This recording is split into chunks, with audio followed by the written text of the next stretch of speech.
Imagine for a moment that you are wronged, deeply, unfairly, and with no chance of earthly recompense. Perhaps it was a betrayal, an insult, or an injustice that cut to the very core of your being. The natural instinct rises swiftly, to strike back, to restore balance as we see fit, to make the offender feel the same sting we have suffered. We call it justice, but often, it is something else entirely, revenge. In our rush to claim what we think is rightfully ours, we rarely stop to ask, are we fit to be the judge? Do we, in our limited wisdom, truly understand the weight of the matter, or do we simply wish to see the guilty suffer as we have? The difference between our justice and God's is the difference between a candle and the sun. One flickers with uncertainty, while the other illuminates all with unyielding truth. At its best, can be noble but is never perfect. It is swayed by personal wounds, tainted by emotion, and often blind to the full extent of the story. We know only part of the offense, and we understand even less of the offender's heart. But God, He sees it all. He knows not only the crime but the cause, not only the act but the soul behind it. Where we demand punishment, He seeks restoration. Where we cry out for vengeance, He extends an opportunity for redemption. There is a great lie whispered in the ears of the wounded, that vengeance will heal. That only when the offender suffers as we have suffered will we be made whole. Yet revenge is a well with no bottom. It does not quench our thirst for justice, but makes us all the more parched. We strike, and then they strike in return. We justify our retaliation, and they justify theirs. The cycle never ends. And so we are left with a choice, to clutch tightly to our right for retribution, or to release it into the hands of one who judges with absolute fairness. To choose revenge is to chain ourselves to our anger, but to choose God's justice is to be freed from it. His justice is not merely a punishment upon the wicked, it is a great setting right of all things. It is not driven by rage, nor is it hindered by ignorance. It is the justice of the one who created both the wronged and the wrongdoer, who understands what they have done and what they may yet become. Some may say, but if I do not act, then evil will win. It is a reasonable fear, but it is also unfounded. Evil does not escape simply because we step aside, it meets its end in God's time and in His way. He will deal with every injustice, every cruelty, every sin. And His hand is stronger than ours. His scales are never unbalanced. In His justice, there is also mercy. And that mercy is not only for those who wronged us, but for us as well. For have we not also, in our own ways, been the offenders? Have we not sinned, hurt, deceived, and wounded others? If we demand that God crush our enemies without offering them the same mercy we have received, then we misunderstand both justice and grace. Let go of revenge. Release your claim to retaliation, not because the wrong does not matter, but because it matters so much that it must be placed in hands greater than your own. Live not as a collector of debts, but as one who trusts the true judge. In the end, we will see, His justice is not only better than our revenge, it is the only justice worth having. At its core, is the natural response of a wounded soul. It is an instinct that rises within us when we experience injustice, betrayal, or harm. It whispers in our ear that balance must be restored, that the scales must be tipped back in our favor.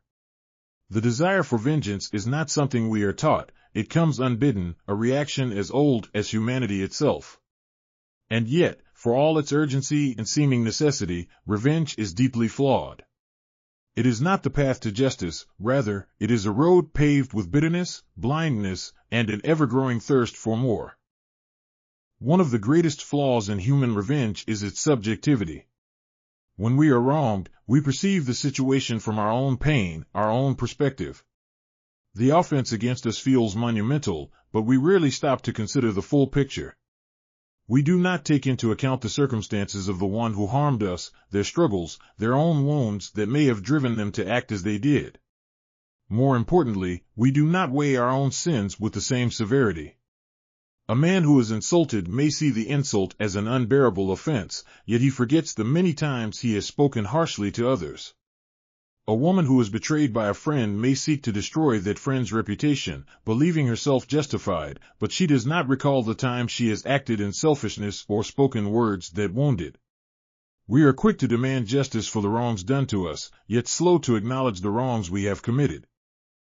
Another flaw of revenge is its inaccuracy. In seeking retribution, we often overcompensate. Our emotions blind us to fairness, leading us to strike harder than we were struck, to return a slight with a crushing blow. A simple slight escalates into a bitter rivalry. A moment of dishonesty is repaid with years of malice. The desire for payback does not stop at restoring balance, it craves to see the offender suffer, to feel the weight of our pain. But in doing so, we become no better than the one who harmed us. We justify our actions by the hurt we have endured, believing that because we were wronged, any retaliation is permissible. And yet, does pain justify cruelty? Does our suffering grant us the right to inflict suffering on another? The moment we answer, revenge does not bring the satisfaction it promises. The belief that vengeance will bring peace is one of its greatest deceptions. We imagine that once we have repaid the offender, we will feel whole again, that our wounds will heal. But in reality, revenge only deepens our wounds. The anger we harbor does not dissipate with retaliation, it festers. Instead of freeing us, vengeance binds us to the past, forcing us to relive our pain over and over again. And worst of all, it often leads to an endless cycle of retaliation. When we strike back, the one we harmed may feel justified in retaliating against us in return. What began as a single offense spirals into a war of bitterness, where neither side can truly claim victory. It is also worth noting that revenge warps our character. When we are consumed by thoughts of getting even, we become a reflection of the very thing we despise. We may have started as the victim, but in our pursuit of payback, we begin to mirror the cruelty we once condemned. We justify deception, manipulation, even outright harm, all in the name of avenging ourselves. Slowly, without realizing it, we become the villain in someone else's story. Our pain becomes our master, dictating our actions, shaping our thoughts, and leading us further from the person we once were. Revenge distorts our understanding of true justice. Justice seeks to restore order, to uphold what is right, and to ensure that wrongdoing does not go unchecked. Revenge, on the other hand, is fueled by personal grievance. It is not concerned with righteousness, only with retribution. True justice considers all sides, weighs the facts, and seeks an outcome that is fair. Revenge considers only the self, it is personal, emotional, and often ruthless. Because of this, human revenge often fails to uphold real justice. It replaces wisdom with wrath, fairness with fury. Revenge is a flawed response to wrongdoing because it neither heals the wounded nor corrects the wrongdoer.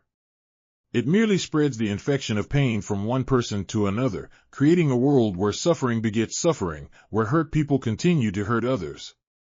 It is a fire that does not extinguish but spreads, consuming everything in its path, including the one who started it. Human justice is often flawed, but divine justice stands apart in its perfection. Unlike our limited and emotionally driven understanding, God's justice is neither reactionary nor partial. It is not influenced by anger, personal bias, or a limited grasp of circumstances. It is absolute, grounded in an eternal wisdom that sees all things clearly, both the wrong committed and the heart behind it. While human justice frequently seeks to punish without fully understanding, divine justice operates on a higher plane, taking into account not just the act, but the entirety of the person who committed it. One of the defining characteristics of divine justice is its completeness. Human justice may settle a case in a courtroom, may issue a sentence that seems fair according to the law, but it can never fully correct the damage that has been done. A thief may be caught and imprisoned, but does that restore what was taken? A murderer may receive the death penalty, but does that bring back the life that was lost? Human justice, at its best, can only go so far. It punishes the guilty, but it does not always restore the broken. It acknowledges the crime, but it cannot erase the consequences of that crime. God's justice, however, is far more complete. It does not merely repay wrongdoing with punishment, it works toward the full restoration of all things. His justice is not just about punishing the wicked, it is about healing the wounds caused by sin. Another aspect of divine justice is that it is never premature or delayed. In human affairs, justice often arrives either too late or too soon. Sometimes, the guilty go unpunished for years, and the victims are left waiting for resolution that may never come in this life. Other times, judgment is passed too quickly, before the full truth is revealed. We live in a world where people can be falsely accused, where evidence can be tampered with, where verdicts can be shaped by corruption, manipulation, or simply by ignorance. But God's justice is never subject to such imperfections. He does not guess at the truth, he knows it fully. He does not act in haste, nor does he delay beyond what is necessary. Every act of divine justice occurs at the exact right time, whether in this life or in eternity. No sin will ever escape his sight, and no wrongdoing will ever remain unaddressed. What makes divine justice even more astonishing is that it is perfectly balanced with mercy. Human justice struggles to find this balance. We either demand too much punishment or we err on the side of leniency. Too often, human justice swings between extremes. It is either too harsh, exacting revenge rather than fairness, or it is too weak, allowing the guilty to walk free without consequences. But in God's justice, mercy and righteousness coexist in perfect harmony. He knows when to extend grace and when to administer discipline. He understands the difference between a hardened heart that refuses to change and a repentant soul in need of redemption. Where human judges can be deceived by false remorse or hardened by past experiences, God sees directly into the heart and judges accordingly. He does not apply justice in a cold, detached manner, but with a wisdom that accounts for every factor, every motive, and every consequence. Unlike human justice, which is focused primarily on external actions, divine justice addresses the root of sin rather than just its symptoms. When humans judge wrongdoing, they tend to look at the act itself, what was stolen, who was harmed, what law was broken.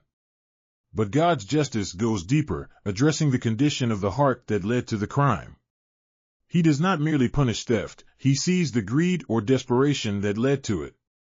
He does not merely condemn hatred, he sees the wounds and bitterness that may have given birth to it. Because of this, divine justice is not only about punishment, it is about transformation. When God enacts justice, he does so not merely to repay evil with suffering, but to expose the true nature of sin and provide an opportunity for redemption. His justice is not just about making the guilty pay, it is about making the broken whole. Another flaw in human justice is that it is often motivated by pride, revenge, or the desire for control.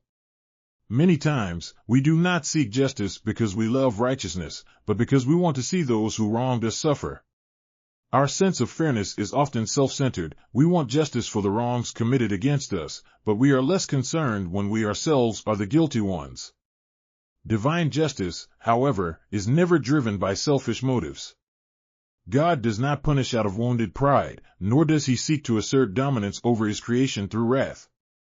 His justice flows purely from his character. It is not something he enforces for his own benefit, but for the sake of righteousness itself.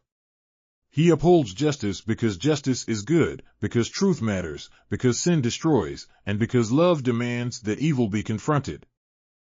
Perhaps the most comforting truth about divine justice is that it ensures that no injustice will ever be ignored.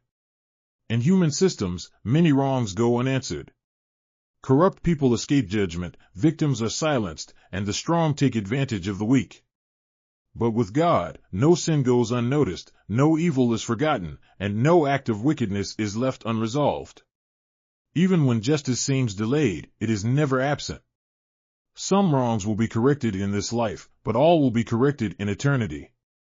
Whether seen or unseen, whether now or later, every act of evil will face the justice of God, and every suffering endured unjustly will be acknowledged and redeemed. Because divine justice is perfect, it means we do not need to take justice into our own hands. We do not need to carry the burden of vengeance, nor do we need to fear that evil will ultimately triumph. God's justice is not only superior to ours, it is the only justice that is truly just.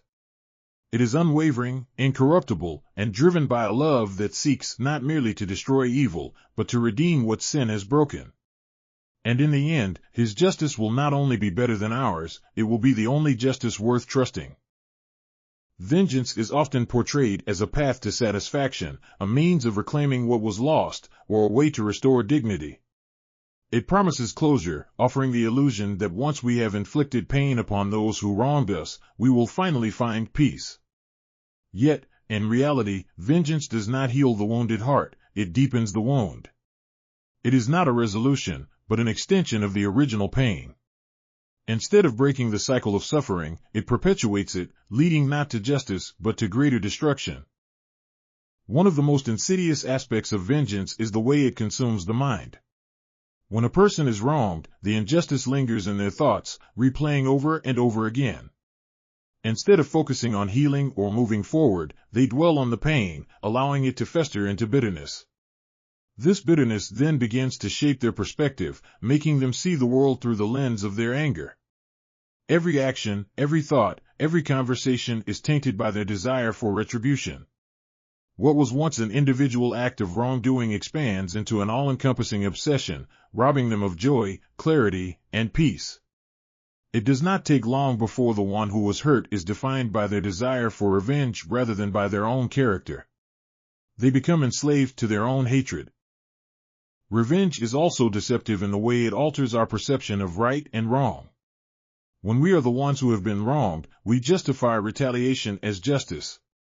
We convince ourselves that our actions are righteous, that we are simply balancing the scales. But in reality, revenge distorts our moral compass. We are no longer seeking fairness, we are seeking satisfaction. And satisfaction in vengeance never comes without excess. A single insult is repaid with public humiliation. A single betrayal is met with complete ruin. What starts as a desire for equal retribution often turns into a far greater act of cruelty. In this way, vengeance tricks us into becoming what we once despised. The very actions we condemned in others become the actions we ourselves commit, and we do not see the hypocrisy. Vengeance is never truly personal, it spreads far beyond the original offense. It affects not just the one seeking revenge and the one being punished, but also those around them. Families, friendships, and entire communities can be drawn into feuds that began with a single grievance. In history, we see how entire generations have suffered because of the unchecked cycle of revenge. One wrong leads to another, which leads to another, until the original reason for the conflict is forgotten, but the hatred remains. This is the nature of vengeance, it is a fire that does not remain contained. It spreads, drawing in innocent bystanders, escalating beyond what anyone originally intended. It leads to wars, broken families, and endless hostilities, all because no one is willing to let go of their right to retaliate. Even when vengeance is carried out successfully, it rarely brings the satisfaction it promises. The belief that hurting the offender will bring relief is a lie. Instead of feeling peace, the one who enacts revenge often finds themselves emptier than before. They may have inflicted suffering upon their enemy, but the original pain is still there. Nothing has been undone.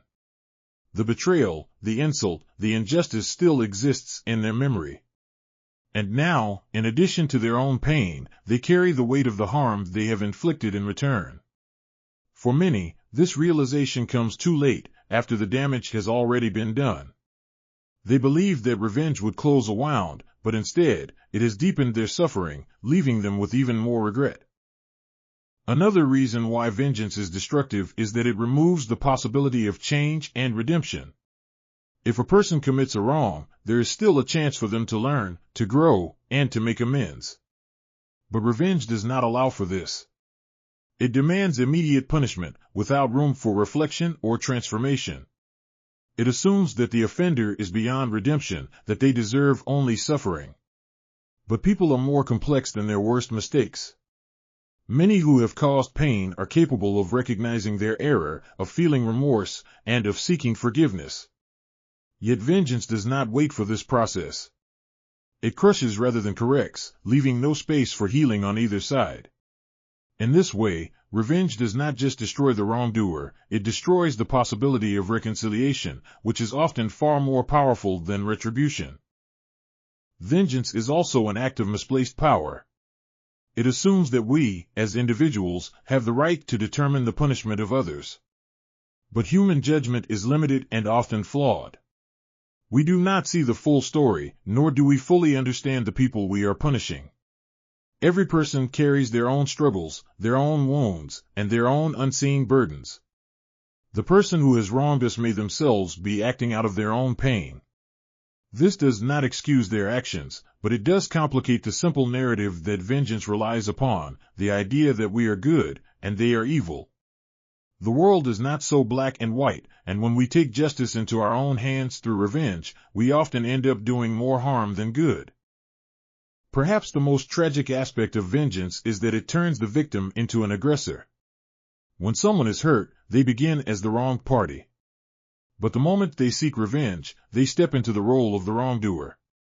The person who once suffered injustice now becomes the cause of suffering for another. In this way, vengeance robs a person of their moral integrity. They may have started as the one who was hurt, but by choosing to retaliate, they have lowered themselves to the same level as their enemy. They become part of the cycle of pain rather than rising above it. Vengeance does not serve justice, it serves destruction. It does not heal, it poisons. It does not correct, it corrodes. What begins as a personal grievance transforms into an all-consuming force that damages not only the intended target, but the one seeking revenge as well. It offers the illusion of closure, but in reality, it is nothing more than a bottomless pit, dragging everyone who engages in it deeper into suffering. Those who choose revenge believe they are taking control, but in truth, they are surrendering themselves to an unending cycle of pain. Letting go of the desire for revenge is not a sign of weakness, but a mark of inner strength. It is easy to hold on to anger, to replay the offense in our minds, to let bitterness take root in our hearts. But choosing to release the burden of vengeance requires a strength greater than retaliation. It requires the ability to see beyond the immediate pain and to recognize that holding on to resentment does more damage to us than to the one who wronged us. Carrying the weight of revenge is like gripping a blade. It cuts not the one we seek to punish, but ourselves. To let go is not to excuse the wrong, but to refuse to let it define our future. Forgiveness and letting go are often misunderstood as passivity or surrender, as if they allow injustice to continue unchecked. But true forgiveness is not about ignoring wrongdoing or pretending that it did not happen. It is about refusing to let the past control the present. It is about acknowledging the pain, recognizing the injustice, and still choosing to move forward without being shackled by bitterness. Letting go does not mean that what happened was right. It means that we will no longer allow it to dictate our lives. There is a profound freedom that comes with this choice, a release from the constant replaying of past hurts, from the emotional exhaustion of carrying resentment, from the endless cycle of seeking retribution. One of the greatest truths about letting go is that it allows healing to begin. When we hold on to vengeance, we keep our wounds open.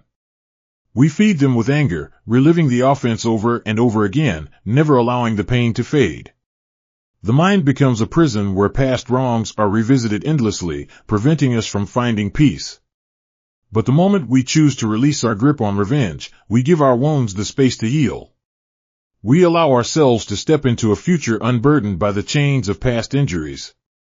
This healing is not instantaneous, but it begins the moment we decide that our lives are worth more than our grudges.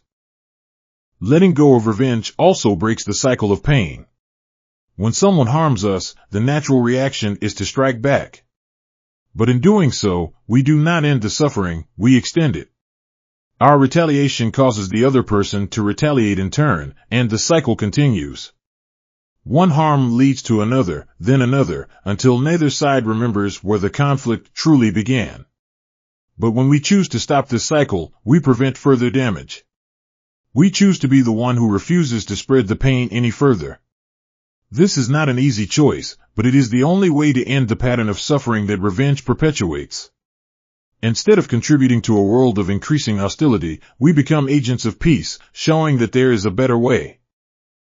Letting go does not mean allowing injustice to go unchallenged, but it does mean trusting that true justice does not come from personal revenge. There are laws and systems in place to address wrongdoing, and more importantly, there is a justice beyond human courts. Trusting in divine justice frees us from the burden of trying to make everything right on our own.